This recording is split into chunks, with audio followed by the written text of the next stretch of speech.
اسرائیل نے ایران میں جوہری اور فوجی اہداف کو نشانہ بناتے ہوئے یہ اعلان کیا تھا کہ حملے اس وقت تک جاری رکھے جائیں گے جب تک اسرائیل کی بقا کے لیے موجود خطرہ ختم نہیں ہو جاتا۔ حملوں پر ایران کی مسلح افواج کے ایک ترجمان نے کہا ہے کہ اسرائیل اور امریکہ کو ان حملوں کی بھاری قیمت چکانا پڑے گی، جبکہ ایران کے سپریم لیڈر آیت اللہ خمینی کا کہنا ہے کہ ان حملوں سے اسرائیل کی کبھی فطرت کا پتہ چلتا ہے اور یہ حملے کر کے اسرائیل نے اپنے لیے تلخ قسمت کا انتخاب کیا ہے جس کا سامنا اسے کرنا پڑے گا۔ دوسری جانب امریکہ کے صدر ڈونلڈ ٹرمپ نے امریکی نشریاتی ادارے فاکس نیوز سے بات کرتے ہوئے کہا ہے کہ اگرچہ انہیں اسرائیل کے منصوبوں کا پہلے سے علم تھا، لیکن امریکی فوج نے اس آپریشن میں کوئی کردار ادا نہیں کیا۔ تو ایسے میں سوال یہ ہے کہ آخر اسرائیل اور ایران میں سے عسکری اعتبار سے زیادہ طاقتور کون ہے؟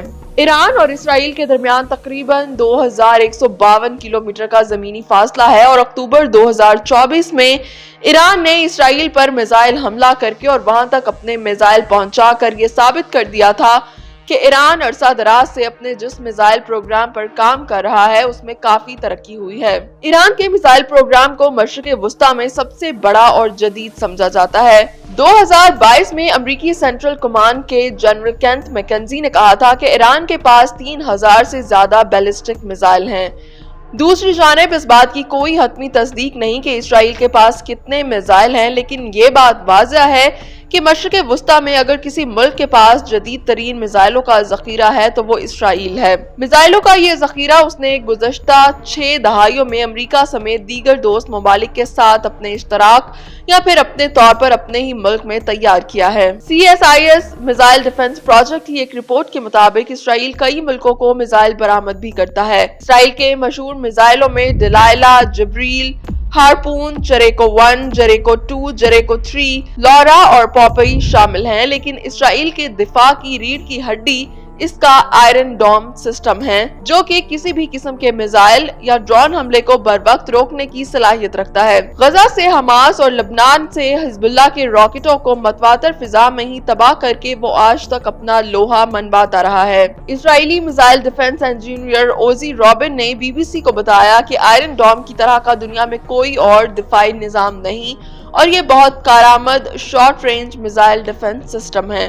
دوسری طرف یہ بھی ایک حقیقت ہے کہ ایران اسرائیل سے بہت زیادہ بڑا ملک ہے اور اس کی آبادی اسرائیل سے بھی 10 گنا زیادہ ہے، لیکن اس فرق سے یہ اندازہ لگانا قطعی درست نہیں ہوگا کہ ایران فوجی حساب سے اسرائیل سے زیادہ طاقتور ملک ہے۔ اسرائیل ایران سے کہیں زیادہ رقم اپنے دفاعی بجٹ کی مد میں خرچ کرتا ہے اور اس کی سب سے بڑی طاقت بھی یہی ہے۔ اگر ایران کا دفاعی بجٹ $10 ارب کے قریب ہے تو اس کے مقابلے میں اسرائیل کا بجٹ $24 ارب سے ذرا زیادہ ہے۔ جہاں ایران کی آبادی اسرائیل سے کہیں زیادہ ہے، اسی طرح اس کے حاضر سروس فوجی بھی اسرائیل کے مقابلے میں تقریباً 6 گنا زیادہ ہیں۔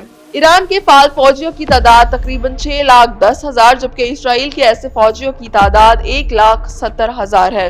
اسرائیل کے پاس جس چیز کی برتری ہے وہ اس کی ایڈوانس ٹیکنالوجی اور بہترین جدید طیاروں سے لیس فضائیہ ہے۔ اس کے پاس 241 لڑاکا طیارے اور 48 تیزی سے حملہ کرنے والے ہیلی کاپٹر ہیں، جبکہ ایران کے پاس جنگی طیاروں کی تعداد 186 ہے اور اس کے بیڑے میں صرف 13 جنگی ہیلی کاپٹرز ہیں۔ دونوں ممالک نے ابھی تک اپنی بحری افواج کی زیادہ صلاحیتوں کا مظاہرہ تو نہیں کیا، لیکن اگرچہ وہ جدید بنیادوں پر نہ بھی ہو، پھر بھی ایران کی بحری فوج کے پاس 101 جہاز جبکہ اسرائیل کے پاس 65 ہیں۔ ایران نے عراق کے ساتھ جنگ کے بعد سے اپنے میزائل سسٹم اور ڈرونز پر زیادہ کام کیا اور شارٹ اور لانگ رینج میزائل اور ڈرونز بنائے، جو کہ مبینہ طور پر اس نے مشرق وسطی میں اپنے حریفوں کو بھی مہیا کیے ہیں۔ باغیوں کی طرف سے سعودی عرب پر داغے گئے میزائلوں کے تجربے سے یہ بھی معلوم ہوا کہ وہ ایرانی ساختہ تھے۔ ایران کے میزائلوں میں شہاب 1 میزائل ہے جس کی رینج تقریباً 300 کلومیٹر ہے، جبکہ اسی کا دوسرا ورژن شہاب 2 500 کلومیٹر تک مار کر سکتا ہے۔ شہاب سیریز کا تیسرا میزائل شہاب 3 2000 کلومیٹر تک مار کرنے کی صلاحیت رکھتا ہے۔ اس کے علاوہ ایرانی میزائلوں میں 700 کلومیٹر تک مار کرنے والا ذوالفقار، 750 کلومیٹر تک مار کرنے والا قائم 1 بھی شامل ہے۔ ایران کے میزائلوں میں ایک اہم اضافہ فتح 110 ہائپرسونک میزائل ہے جو 300 سے 500 کلومیٹر تک ہدف کو نشانہ بنانے کی صلاحیت رکھتا ہے۔ ایران کی فوجی طاقت بھی ہے، لیکن دوسرے ملک میں جا کر گوریلا آپریشن کا تجربہ زیادہ اسرائیل کا ہے اور وہ ہمیشہ ہی اس میں کامیاب ہوا ہے۔ لیکن جب بات ہوتی ہے دونوں ملکوں کے درمیان ممکنہ جنگ کی تو ایران کے رقبے اور فوج میں زیادہ تعداد کو دیکھتے ہوئے یہ صاف نظر آ رہا ہے کہ اسرائیل ایسا نہیں کرے گا۔ اس کی برتری فضائی طاقت، میزائل اور ڈرونز ہیں، اور اگر اس نے رد عمل ظاہر کیا تو ممکنہ طور پر انہی کے ذریعے کرے گا۔ ویسے تو ماضی میں ایران کے ہائی پروفائل فوجی اور سویلین شخصیات بھی اس طرح کے حملوں میں ہلاک کی گئی ہیں۔ اگرچہ اسرائیل نے اکثر اوقات اس کا باقاعدہ اعتراف نہیں کیا، لیکن اس سے انکار بھی نہیں کیا ہے۔ اس جنگ کا ایک اور پہلو سائبر اٹیک بھی ہو سکتا ہے، اور اس جگہ اسرائیل کافی کمزور نظر آتا ہے۔ وجہ صاف ہے کہ ایران کا دفاعی نظام اسرائیل کے دفاعی نظام جتنا ایڈوانس نہیں ہے، اس لیے اسرائیل کے نظام پر سائبر حملہ کرنا زیادہ آسان ہے۔